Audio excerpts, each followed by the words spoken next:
Okay, welcome to another episode. Parp. Welcome to another episode of Anyways. Parp. I'm Ben. This is Chad. Parp. It's the pandemic, and we accidentally deleted some episodes, so we're refilling those episodes. And anyway, we're doing this outside so as to halter transmission of possibly asymptomatic spread of virus. I mean, you know, it's just a cool backdrop. Yeah, it's in the spirit of the town of Deadwood. Yeah, the bars, and no, maybe like the current town of Deadwood. Yeah, yes. Today's episode is Tell Your God to Ready for Blood, Parp. which is the first episode of season 3. Mm-hmm. And in this episode, Hearst was on everybody's mind, and I think we'll start at the end. And on his back. At what? And he was on his back. He was on his back. At the end, it all builds up to first to Bullock meeting Hearst, and then to Swearengen meeting Hearst. And I don't know, you said something before we started, Chad, about the ending and how you like that scene as an ending. Why? Well, I think that's kind of the actual ending. I mean, the only thing I really remember right now from that scene, because the scene after that is the one where they go back to the house and they're just talking about writing fucking campaign speeches or something. Yeah. It's like, okay, that's not really good to be like come after this really powerful scene with the two bad guys of the show or whatever. That doesn't make a lot of sense. And then Al shows up and he does the same thing he does all the time, where he's like, we're gonna have to pull our shit together, Bullock, and save the community center or whatever.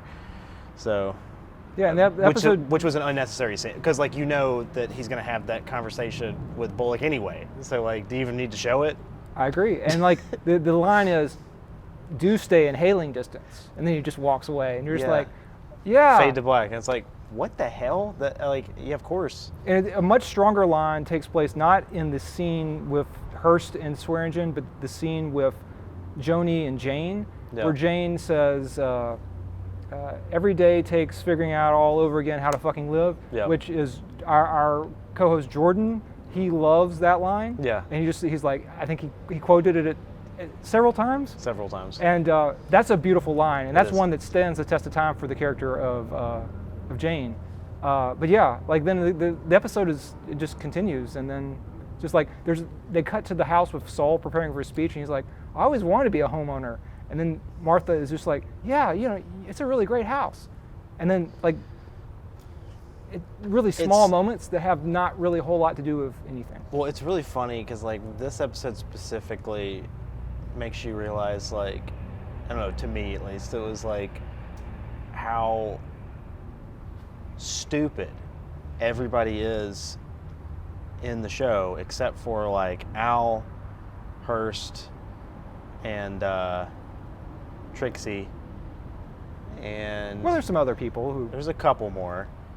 Martha, maybe, although she doesn't really have any I'd lines say or anything. That different people have their moments, you know. I would hate to. So. There's some hoople heads, but you know, I feel like they're a little bit. The series as a whole is like focused on like the people who run the town. But this episode specifically, it's just him. Like it's a lot of Al, it's a lot of Trixie talking down to like Saul and Bullock and being like, I know you don't fucking understand what I'm saying to you right now. Basically, it's like let me dumb it down for you at the end, because they both have different talks with Bullock and with Saul, and they both basically do the same thing where they lay out what they need to do or what's happening right now. Yeah. And both and for the audience as well. Sure, but also both characters just stare blankly at, you know, Swearengen and Trixie, and like, huh? And then finally they go like, and they have to like wrap it up in one sentence and be like, this is what's fucking happening, you idiot. Well, I mean, one is for the audience, but two, it's also like, you know, Al and Trixie are aggressive people, and they don't do the work of like communication. Like, you know, she tells Saul, who's a pretty bright dude, I'm gonna go to the bathroom, and then she comes back and yells about like Grandma Groundhog jumping out of the wall And it's just a really weird, like, I'm not sure what Grandma Groundhog is a reference to. I mean, it just sounds like some sort of story Yeah. book or something that kids would have read, and it's like, okay, I mean, anyway, so, yeah, I mean, essentially so Saul doesn't really have to think about the world in this way, but also he's trying to become a politician, so like he does have to think about the world in this way. Unfortunately, that's part of being a politician, is this weird backwards ass talk and this conniving and like, you know, trying to make these random schemes work and things like that. And he's just not that. So like, Yeah. I don't know. It seems stupid. Well, with Al and Trixie, a lot of times there'll be something minor that happens. Everybody else will take it chill. Yeah. And then Trixie and Al will just like, oh, I'm gonna fucking kill him, you know, and like, and then they lay it out like that, and it's like, oh, well, because of this happening, this will happen, Right. and they do seem smart, but you know, from Saul's perspective, they both also have major rage issues where they want to kill people, a lot, and they do sometimes. And Bullock does that, but he's also just an idiot too. On top of it, like, and I think Swearengen tells him that in this episode. He's like, a great man with a mind unencumbered by thoughts, or something like that. Yeah. As he's walking in, and Bullock doesn't even respond to it. Yeah. Well, I mean, sometimes people can't hear what people are saying, like in a very Shakespearean way. Sure. But in terms of like Saul, like Trixie literally says, "I gotta go take a piss," and then the joke to that scene, the button is, "I thought you said you're gonna go take a piss," after she like tells a story about, and she's like, she says he, and she never identifies Swearengen as who he is. But I guess the point also being that like Adams is like clearly lying, acting. Yeah. Like he's doing this really shitty fucking acting job on purpose, and then storms out. I mean, I meant the actor actually playing Adams is doing it on purpose. Yes, He's not a shitty Titus actor. Welliver. Bosch. Yeah, He Bosch. plays Bosch. But yeah, and then Trixie storms out after him, and it's like, I don't know. Saul doesn't understand like subtext or like. Again, maybe Saul. I think the point that you're making is Saul comes from more comfortable circumstances than Al or Trixie. Right. He doesn't have to think on his feet. He doesn't have to worry about getting killed if he doesn't interpret things correctly. Mm-hmm. But you know, like at the same time, if Al and Trixie, what Al and Trixie are trying to do is learn how to communicate among people who don't kill each other. Like that's what they're going for. Yeah. And I think in this episode, you see, I want to get back to the ending. Yeah. But before getting there, Al has a choice with two underlings in this episode. I think, it's in this episode. Merrick is upset about the election being postponed. Yeah. And Al has a moment who says, you know, would you care so much about the election that you'll bleed? I can imagine bleeding if first I could be made to understand. Yes. And then Al has to say, wait a second, I don't want to threaten Merrick. Yeah. I want to just de-escalate. Yeah. And there's a similar situation where he's talking to Farnham. Farnham's been beaten up, and he looks like he's about to hurt him, and he's just like tearing into him. I will produce your remains from the ass of a pig. Yeah. And he does this weird move Swearengen does where he's like, I believe you. And it's like the most unnatural thing, but he's forcing himself to have a normal conversation. Murder somebody. Yeah, to not murder. Yeah, Yeah, exactly. And he's civilizing himself, and I think that's a stated reason why, to the eternal question, which is posed in this episode and the next, why don't the people of Deadwood kill this businessman Hearst? And one of those reasons is Al is trying to be more civilized, and so is Trixie. Everybody's trying to be less murderous, more grown up. But it's funny then. That is true, but it's funny then that he threatens to basically just let the town revert back to its old ways of just being like a fucking, you know, freak show every day by letting the deal with Yankton slide, not becoming part of the Dakotas and all that other stuff. He's just and that's when Hearst's ears perk up, and he's like, whoa, I have to have this thing called civilization here so that I can exploit people, because that's how capitalism works, you fucking jackass. Well, like, he wants everything to move smoothly so he can get capital out of the hills. Correct. And money, money off. You need to have a societal structure to abuse. Yeah. And if you're a good capitalist. Yeah, and okay, we still need to get to the ending, but there is a point near the end of this episode where Swearengen says, Hearst wants to run the camp like a despot. And he's like, I understand running your holdings like a despot. Yeah. That's how I run my place. And he says, if I had a home, I would run it like that, which is like implies he doesn't have a home. No, he doesn't really. He has the gym, but that's a home, kind of. But anyway, it's mainly a place of business that he has a bed in. Yeah. I mean, he doesn't really have a home. He's never gonna like settle down and get married like who's Jim Beaver's character? Ellsworth. Ellsworth, like Ellsworth's doing right now. Well, okay, but he says also in that same line, he says it's out of scale, it's out of proportion, it's warped and unnatural. He says something like that, not exact, but it's kind of silly because Swearengen kills underlings who don't please him, and he's getting better about that. He, robs people, steals from them. Forces people. Again, it's downplayed. In real life, he forced people into prostitution at a very young age. He's a pretty big, terrible guy. Yep. But in terms of his objection to Hearst is just a bigger version of Al. Yeah. And Al's reaction to being treated like he treats other people it's unnatural and it's out of scale.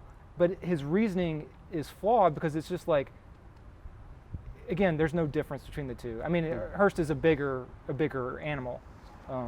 Well, I would say Al has some feelings, and maybe it's just because of where he is on the socioeconomic ladder or whatever. Whereas Hearst is a sociopath. I mean, I just care about the color. Yeah. The color, brother. Yes. Yes, and does we get a color? I don't know if we got a color mention. He likes to say the color. He did say the color to Bullock. Yeah. In this episode, where he's like, I don't care about the only passion I care about, because he's talking about Alma and his relationship or whatever, and he's like, the only passions I care about is like the color. Yes. But I don't know. I forget what the point earlier was, but it was just like, I think Al is full of shit. I think Hearst is pretty evil, but I don't know. I just, on that point, it's like in the journey of Deadwood is the journey of Al having a little bit more compassion. Right. It's about him learning to like and to change, but very slow incremental change. Yes. Anyway, back to the ending. Anyway, we have the scene with Hearst and Swearengen that we build up to, but we also have this scene with Joni, and we have this wonderful line, every day takes learning all over again how to fucking live. And we have that. And I guess also at the beginning of this episode, the beginning of season 2, we had like this huge showdown between through Bullock and Swearengen. Right, where they tumble out of the fucking second story or whatever. And we have a callback to that where he talks to Bullock and Martha, and he's like, Bullock, forgive my raucous tone. Come meet me. But anyway, this whole, there's all, in that season 2 opener, you have all these things where there's these big comic moments like Bummer Dan, and you have this violence, and it's very blockbustery. But here you have all especially the opening part of this episode, all these tiny moments. Like it cuts on like Jane finding a bottle, and it cuts on somebody getting somebody giving somebody a look, and people walking into places, and then it just cuts away on these tiny actions and you don't understand the import of them. And there is no real, it's literally just taking us back into this world. It's, Moe's manual clarifies it's 6 weeks since season 2. And it's very incremental, as you say, as an opener. And again, let's just say, no spoilers, but season 3 is very incremental. And it's very much a slow burn. And that makes it very different from the rest of the series, right? Which has a lot of twists and turns and just strange tangents. Yeah. But season 3 is very well centered. It has this very well done bad guy and this very slow build. And I don't know. I'd say that in some ways, the color palette is different. The poster is blue, the blue, color grading. Yeah. And everything looks darker. And I think my point that I'm eventually coming to is that I don't know. Hearst makes everything different, and Yeah. it makes this episode. It's better as a binge. Like it's just such a slow, tiny episode. It's just like 2 meetings between Hearst and Bullock, and Well, I mean, there's, in terms of big events, yeah, those are the only two. Watching it this time, I realized how many tiny plots are happening throughout this episode. It's like a lot, Yeah. which is unusual.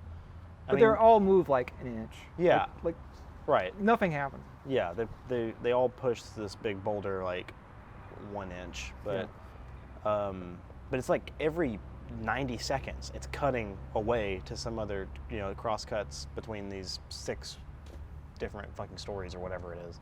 Yeah. Some involving some of the same characters, just with Yeah. new characters. You got Saul with his house, and people. Charlie Utter is worried about giving a speech. Just really important, consequential. really important. Yeah. Shit. Let's talk about Farnham. Sure. Farnham gets beaten up, He does. and we've talked about this episode before, but you have historically had no sympathy for Farnham, and I think Farnham is like Al, he becomes a very sympathetic character in his own way through a series of monologues, and he has a Sure. good monologue this episode where he's like, "Were you not born, Richardson, or were you egg hatched?" Yeah. Or and you get, I think, a really strong sense of he hates Richardson like verbally, but he's basically Richardson is his only friend. Right. Anyway, Farnham does nothing. And Farnham treats, so getting back to this previous point that I made, where it's like a lot of stuff in this show is people talking down to other people they perceive to be idiots, and mainly because they all see Al do it. Yeah. And so then they want to do it because they want to be like big bad Al. And so Farnham does that to Richardson by Al's example, since Al is basically his father or whatever, even though they're like close to the same age, right? Yeah. But yeah, so it's funny watching Farnham, who is probably of moderate intelligence, maybe for Deadwood standards. Well, I have a theory about this, but he's the fool. He's the Right, idiot. right. He's literally Shakespearean fool. Correct. But so you have to have somebody who is of equal distance from like Al to who's his right hand, Dan. Dan, yeah. Equidistant from them. So it's like when you go from the fool, how much further do you go down? It's like, well, Richardson, who's like almost fucking comatose but walking around. Yeah. But again, has more human empathy than Farnham. Totally. But yeah, you feel bad for everything that happens to Richardson. Yeah, but Farnham he can't even do subtlety. Like he does a fake campaign speech while recovering, and it's like it just like spitting out fucking blood and shit. he looks like somebody in the movie Dune, like a Freeman, because they do the color grading on his eyes, so it's super blue. Yeah. And then he has like paper stuffed in his cheeks to make it look like he's bruised or Yeah. his mouth is swollen or something. Yeah. And he's covered in blood. And he has a little dapper little vest on and like combed back hair, so he looks really strange. But then he's just like Looks almost like a corpse. yeah. Yeah. And he's going over his speech, and he's like, "We should all murder Bullock, murder Bullock." And he just repeats that, and that was like his attempt at subtlety. And he's a grotesque parody of Swearengen. But to me, like, there are a lot of characters. It's popular in media now to have characters who are on the autistic spectrum. Yeah. And that's one way in which I read Farnham, is that he's someone who has trouble associating. He has trouble interacting with other people. Yeah. In a television, not in a very realistic way, but in Sure. a Shakespearean David Milch fool kind of way. Yeah. And he wants to be loved, and we learn this through monologues throughout the season. He wants to be fucking loved and to communicate, and his guiding light is a murderous, cutthroat man, and it's the wrong guiding light for him to have. Correct. And his goal shouldn't be money and being crappy to other people and looking cool, because he's Yeah. not good at it. But it's somehow we still got back into the merits of Farnham in general, which like we have done probably Yes. 6 times yeah, I mean, already. I don't want to torture Steven, our cameraman, but I just want to say there's a little bit more to cover on Farnham before we actually try to wrap it up. Yeah. But it's like Farnham is. He says call the law. I mean, he says call the law. Richardson runs to Swearengen, and who is the law of this town, unofficially the business. I think we said this before we started. But Yeah. it's important to note that Farnham didn't do anything. That Bullock, as he suspects, tipped Hearst off that he and Alma were having an affair that Hearst can use against him. But how many other things And has then Farnham he beat done? the living shit out of Farnham. Yeah, but As he does, and he's a police officer. He's the sheriff of the town. He is. And as you pointed out before, in the modern light, Yeah. he's a sheriff who beats the people living shit out of people for little reason. because he has anger issues. Yeah. And in the modern climate, this is a sheriff that we should condemn greatly. I mean, but And yet he's the lawman hero of the show, sort of. But obviously the other way to read it is that sure he's the lawman in it, but really it's the audience's way to take out anger on certain characters Yeah. that have been vile or terrible, and one of them is Farnham. But they waited long enough that his misdeeds were so far in the past now that it's like, oh, you should feel bad for Farnham. It's like, well, he's still a dick face. I think it's meant to be kind of enjoyable for the Yeah, audience, but it's just like Farnham very funnily goes, "How have I given offense?" It's like, he sounds like I don't know, like Gomer Pyle. He sounds really funny. Yeah, I think it's right before he gets punched for the first time. He's like on the ground just like this. Yeah, and then Dan says later, he's like, that's an awful beating for Farnham to take for him to be innocent. And then Al says something like, well, he's still ahead, or he's still ahead of the game, or he still deserves it. But I feel sorry for Farnham. He doesn't. He hasn't killed anyone physically. Yeah, I do feel sorry. Yeah, thank you. That's progress. All right. Slow incremental change. Yes. All right. Let's speed through some other points. All right. One, this episode has a return of Dan Hildebrandt, who is famous in season 4 of Game of Thrones for selling dragons to Daenerys, and he has also played Tim Driscoll in the pilot episode of Deadwood. And he got his throat cut, and he returns as Shaughnessy, who is a hotel owner who disapproves of Joni, who is running the hotel so she can possibly kill herself in her rooms, and we see her hold the gun to her head. But he thinks it's because she's going to be doing some prostituting out of there, and he's a good religious man. Yeah, and it's so good that he constantly reads his Bible and quotes scripture, and he literally just lives in a little, we only see him in a little square. Which is, that's what his entire life is he's put himself into this tiny box, and that's where his character also always is in this tiny box. Yeah. It's because that's how big his fucking world is. Yeah, but he's a very cartoonish character. Yeah, exactly. He has a wig, it looks wet, and to hide the fact that he's the second returning actor after the Garrett Dillahunt characters. But I want to make a historical note, which is Shaughnessy was a real life guy, at least a person by the name of Shaughnessy, and he's involved in a famous affair in Deadwood, which the show didn't get to. So this isn't a spoiler because the show never got to do it. But there's a guy named Shaughnessy, and there's a guy named Dick Brown, who is known as Deadwood Dick, a banjo player and performer, and he basically started shacking up with Shaughnessy's wife. Shaughnessy tracked Dick Brown and Fanny Gerritsen to Deadwood, and then threw an axe at them while they were on the stage at, I think, the gym or the Bella Union. And then at that point, Dick Brown shot and killed Shaughnessy. And I think the series might have involved, had Dick Brown be taken over by the Lingrish character, and maybe built on this in season 4, which never happened. But anyway, Shaughnessy is a very familiar name, involved in a very famous murder. And of course, like all Deadwood murders, he got immediately acquitted. It was it was provocation, he was fine. Yeah. And the two lovers ran off. But anyway, Shaughnessy remains, he's a very minor character, but very interesting and strange character. Yeah. And he just insults Joni. Okay, let's talk about Joni and Cy. Cy is reading the Bible very fakely. As he tends to do now. Yeah, and no one believes him. No. And he just likes to go have these theatrical speeches about religion that aren't real.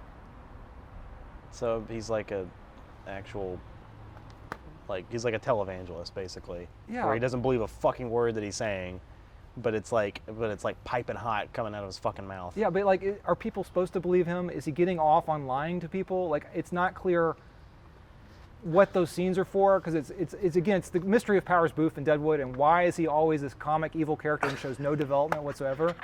but it's also really great because it's Powers Booth, and he just delivers every single line with great panache. Well, I mean, I think he really is trying to convince Joni that he's changed, and maybe even trying to convince himself in a weird way. Yeah. But mainly this to convince Joni, and he just has to keep saying it over and over again, and be like reading the Bible, is like, and all this other stuff, until maybe he can convince himself that it's actually true or what. But that's just kind of how I read it. Just a few other things to go through. Bullock shows self-awareness in this episode. He goes to the post office jail and sits himself in jail. It's in his own jail. And he realizes he has an anger problem. He calls it his temper. Yeah. And then Charlie immediately says, "Well, you're better than the other person running for sheriff. You're better than Harry Manning." Yeah. It's like, what's the best thing he's done? Shot the wrong dude. Yeah. He said that's the high watermark when he shot Bummer Dan or whatever. Yeah, like that's like the smartest he's been. Is he killing a person? And that's a good point. But like in real life, like it's such a low bar. Yeah, it's like in real life, a guy showing self-awareness about violent rages. Yeah. You want to encourage that. Sure. In real life, Deadwood wasn't so violent that it needed. And Seth Bullock, the real Seth Bullock, was not so violent that he had a murderous rage. He really was just obsessed with starting businesses that then failed. Is the real life Seth Bullock. So, but anyway, in this version, this is a version of a lawman who uses his rage to conquer a lawless town, which is a very traditional Western thing. Would you say that it's justified? Yes. Okay. We're not doing that show. It's not very good. We have the return of Lila, who is the daughter of the cinematographer. I forget her name, but she's the woman who is drug addicted in the brothel.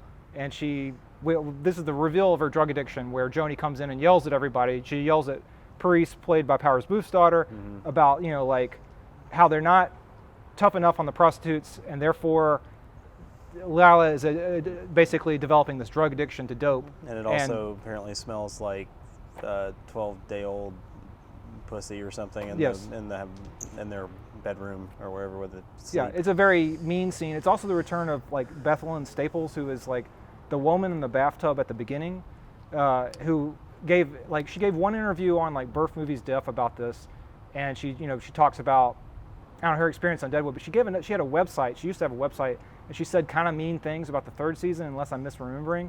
But basically, she's like, I'm not in the third season as much because of they changed the people who were behind the scenes. Like Mark Tinker is the director of this episode, and he's like, I think he became the producer or one of the producers. Anyway, she's in this scene where Joni comes in and yells at everybody. So is like the extra who Joni kissed in the third episode of the first season, and so like they're just in the background, like taking a bath and like drinking like whole bottles of like liquor, while like Joni just yells at people. Yeah. Well, it's there for HBO's quota to have some nudity in the episode. That's it. Yeah, but it's also just like one of the last times we see Bethelyn Staples, who was pretty much been in the background throughout the entire series. And I think if unless I'm misremembering, she left because of disliking the third season producers. But that scene is, I guess we can talk about Joni, and Joni is basically returning like a moth to a flame, says Jane, to the Bella Union. Yeah. And it's basically a returner of someone who's a victim to her abuser. Yeah. And it's basically... Well, because she feels like she doesn't have anything else. And it's like, I mean, her business is kaput. And she's going to like a hotel room and putting a gun to her head, and it's very stagey in the way it's portrayed, but it's also very affecting. Yeah. And again, her and Powers Booth they're kind of isolated from the rest of the cast, and it creates this weird removal for them. But at the same time, it's like one of the key issues and we get into this in the second episode, that Milch wants to deal with, which is, grace and mercy for not only for like murderous bastards, but also for people who have suffered grievous wrongs and who are still suffering the psychological effects of those wrongs. Mm-hmm. And I mean, this is, again, like everything in this episode is incremental, and there's a speech in the next episode that we can get to. We see Con Stapleton without a hat. He looks completely different. He makes a reference to Florence Nightingale. It's fucking great. Yeah. Miss Bullock is reading elementary school things out of the textbook that are super racist. And every single one is more racist. And eventually the last one, she just like, before she says it. It's another moment where she's acting like a modern woman. The only emphasis is she touches her face just slightly, and but it's like it's as if her sentence is like the Indians are often very cruel. Yeah. Is the sentence, Yeah. and it's just like, and she's reacting to it the way a modern person would be. Was like that's a fucked up thing to be in an elementary school's textbook. Yeah. And according to the IMDb, all the children are the sons and daughters of the people who work on the Deadwood. So that's not very interesting. There is Cornish miners, and Al says the word union, and that's one of the reasons Hearst is killing. We haven't talked about the initial action of this episode where someone says "parp," and Parp. murders some miners in a planned murder in Swearengen's establishment, which is the inciting incident for the whole this season, I guess. And from what I understand, basically, European mine workers who came to work in the U.S. also brought with them the idea of socialism, like a Marxist philosophy, and helped like U.S. workers like actually organize, and they actually did that in Deadwood. And we get into a little bit of this in this season, but Deadwood actually downplays the amount of like striking and organizing that went on in the Black Hills and in like some of these mining conditions, and that they were often brutally and violently put down for doing this. But anyway, our representative... And Bullock's one of the people that put it down. The real-life Bullock, the real-life Bullock literally sent noxious spoons into a mine to drive out people striking for their wages. But in the series, he's portrayed as very sympathetic to these striking Cornish miners who only speak in Welsh, and we don't understand what they're saying. And that's lovely about that opening scene is you're expecting them to speak English, and they just make all these weird sounds, and this hitman is saying "parp," and it throws you off your game. And it's one of the most distinctive things in the episode, which again has these full of small moments that don't really lead anywhere. Right. And with that, I'm out at the end of my notes. Let's see. There's more fat humor at Moe's expense.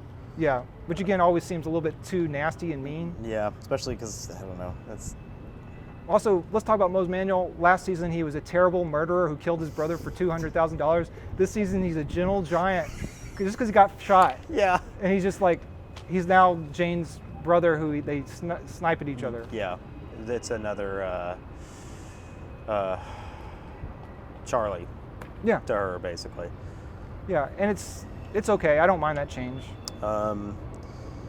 More people talking about stomping on people's feet.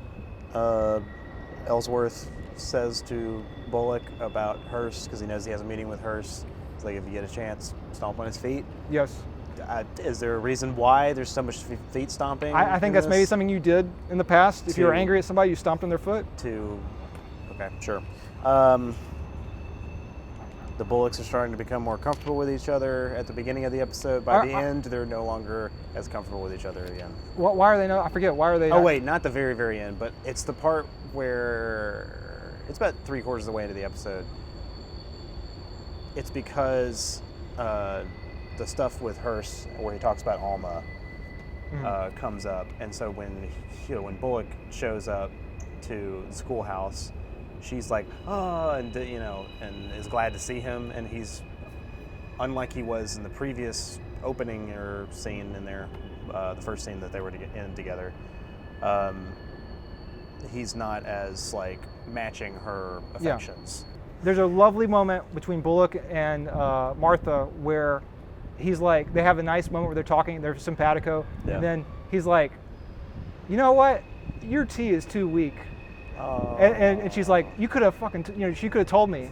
And like, that's like their major, that's like the first moment where he's honest with her about the fact that he doesn't like drinking her tea. Yeah. And again, and then he moves his hand on her back, and they're getting intimate or affectionate. Yeah. And again, they're just like this weird Victorian couple that are just really, really strange by anybody's standards because they're just weird. Oh, and Jane is going to go talk to the school kids. And she's really nervous. General Custer. Yeah. That's it. Really exciting development.